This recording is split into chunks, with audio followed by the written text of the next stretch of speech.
Hello, I'm Matt and welcome to Badger Workshop. I know there are not many original ideas left, and this certainly isn't one, because I stole it from another YouTuber. It was inspired by a shelf made by Crafty Little Maker. I'll put a link to his video in the description. I used some scaffold boards to make his, but I didn't have any at the time, so I jointed and glued together some pallet slats to get the right width.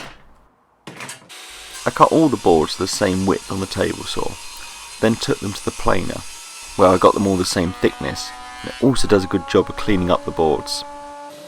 This is where I could really have used a protractor in the shop to get the angles right. I'd laid out some boards and triangles getting shapes I liked. The trouble is it'd be hard to cut those on a miter saw, and I'd have to do them on the table saw, having the boards stood up on their ends.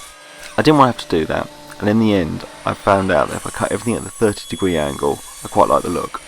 I still had to tilt the blade to get some of the cuts.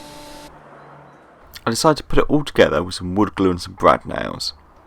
If I was going to be painting the whole thing, I think I'd definitely have used wood screws for extra strength. Then I could have filled the holes and painted over and you'd never know. It was certainly fiddly trying to hold everything at the correct angle and get a nail in.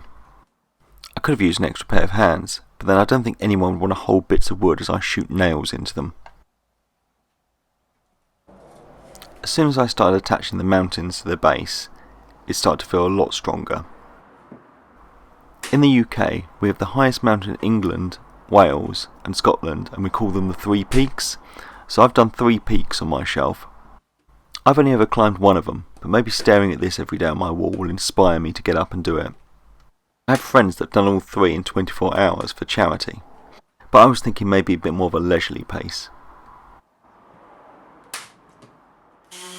I only gave it a light sand so there'd be no splinters, but these are mountains and need to be a little rugged. I wanted them to have a snow-capped peak, so I used some chalk paint that I watered down a little bit. I watered it down so it'd drip and run and leave little trails of snow going down the mountains.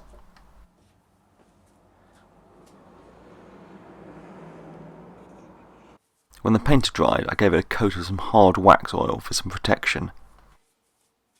And that was it all done. Now just to put a few of life's essentials on it. Thanks for watching, and please subscribe for more videos.